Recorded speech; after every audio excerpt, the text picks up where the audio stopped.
My own responses to the pandemic that I'd like to share with you before this particular conversation concludes, like the ones I shared at last year's event, are in the realm of creative writing. One song and some poetry, 3 pieces in all. And all have a nighttime feel or setting, and they seem to have played a role in helping me to deal with this huge thing that has descended on all of us. This is not an advice or self help presentation, except insofar as to say, as a writer and musician, I have found that writing songs and poems has helped me make sense of and make my way through the world over the years. And so, if these impulses are a part of you as well, don't hold back. You may find they help significantly with your understanding and your feelings, including in ways you might not have anticipated. The song I want to sing is something I wrote and recorded in or around the year 2000, well before the COVID-19 pandemic was even a bad dream on the farthest horizon.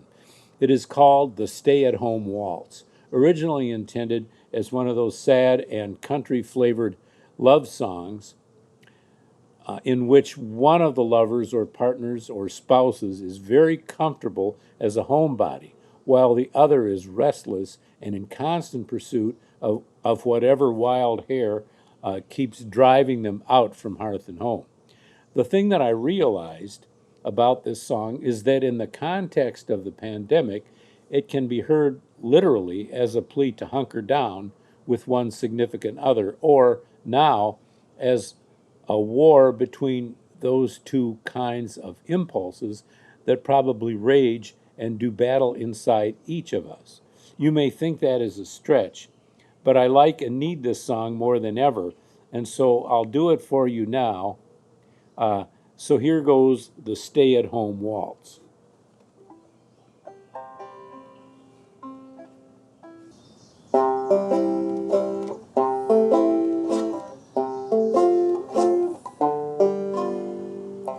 Where are you going, my dear one? What makes you so restless and wound up so tight?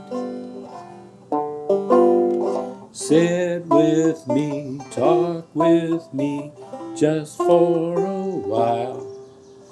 Better yet, would you stay home tonight? Why don't you stay home tonight?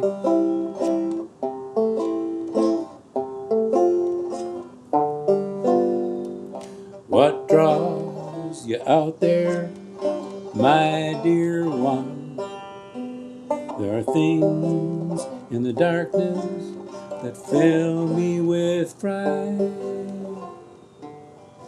I don't mean to claim, if I could I would sing to you. Please, won't you stay home tonight? Why don't you stay home tonight?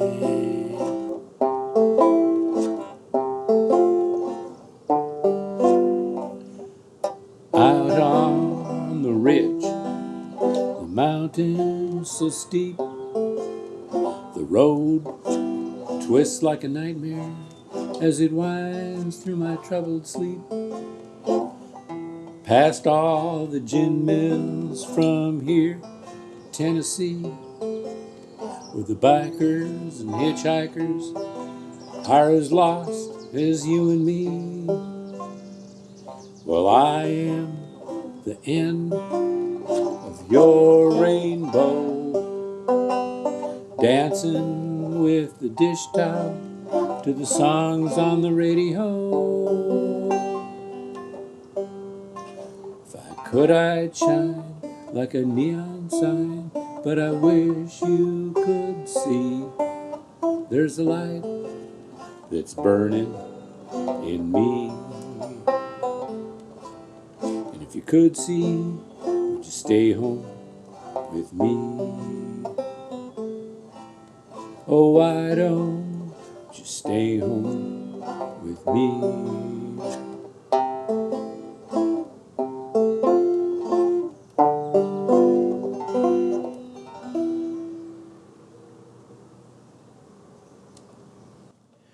And a poem, which is called Nocturne in a Whirling Fan,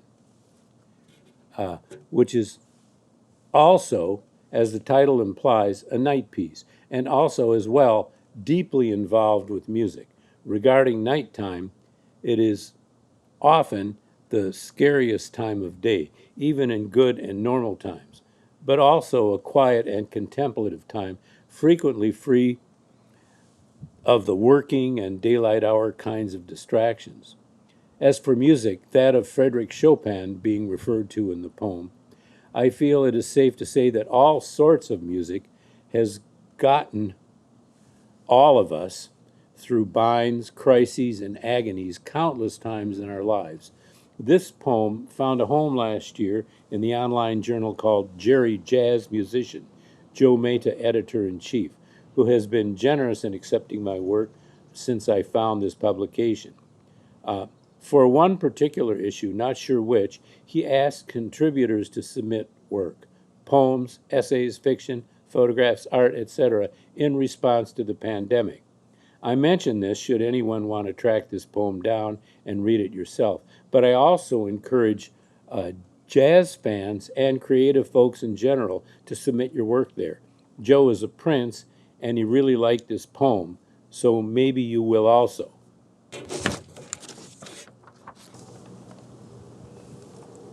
Nocturne in a Whirling Fan. The herd, now scattered, tired and thinned, lies down in the electric wind, which cools the summer air and ground, so sleep may come. However sound or troubled or beset by dreams, we'd rather were not there. It seems the only music I could stand to hear this night would be Chopin, a nocturne played by Rubinstein. Any of those would do just fine. That set is in a box nearby, encased in dust. The green years fly. The time was when the record player served as my book of common prayer. A disc spins now inside my head, not loud. The lambs have gone to bed. Our innocence is long since fled. Some sleep a bit, some like the dead. The herd, now spread and tired and thinned, lies down in the electric wind.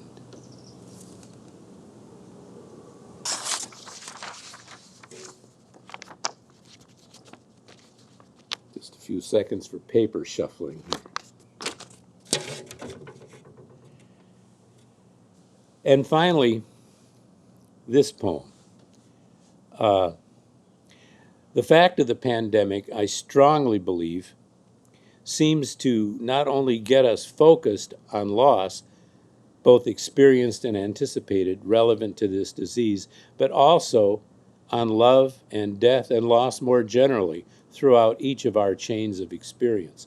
This poem is another piece written a few days ago to help me to gather and confront my recollections, thoughts, feelings about family, love, and loss, and to fashion something out of them. Again, I encourage, even exhort you to try writing anything at all if you haven't or don't by habit respond in this manner. This poem is called Visitors. In the final two stanzas, I use the words Bubby and Zadie. These are Jewish words for Grandma and Grandpa. That's how we refer to my grandparents on my mother's side. Visitors. The dear deceased show up in the late night hours. It seems like more and more, perhaps because there are just more of them, or because each single successive slumber is a little floating island, edging ever closer to the coast where they are gathered. Or possibly they are just worried about me. They come mostly alone, as if in shifts, so no one has to do the heavy lifting all the time. Dad, more often right after his passing, maybe just to see how I was doing. Having long since ceased his worries over me, after he quit smoking, after the soldiering and the hypertension, and after the rolling of the years that he spent dealing with my goofy, somewhere out in left field childhood. Grandma Jean takes a turn now and again. If she regarded me as whatever the Yiddish equivalent is for a hot mess, she never showed me that. Not then, and not upon the evenings she comes calling. Bubby always came, but only when I cried and begged her to. That quiet, sad-eyed kind of love she had for us always mended what was broken well before the sun rose. Zadie is a regular, but Grandpa Abe, of all that beautiful and thick white hair, doesn't come at all. Not yet, at any rate. No problem. I think he never liked to travel, and knows I am, in that regard, just like him. Some nights, however, bring no company. Dreams are indistinct, dark screen, someone calling out my name. So, thanks on behalf of all of us for participating in this conversation. And since this pandemic, as they say in baseball, ain't over till it's over, stay safe, well, and happy. If you fear needles and or the vaccine and have held back, please take a leap of faith. Thanks to Bob Gross, the incredible media guy behind the camera today. We did the same sort of thing one time in the bottom of a swimming pool, but an empty one. Underwater clarinet might have proved tricky. And thank you all for hearing me out. Have a great spring and summer, wherever you are, whatever you do.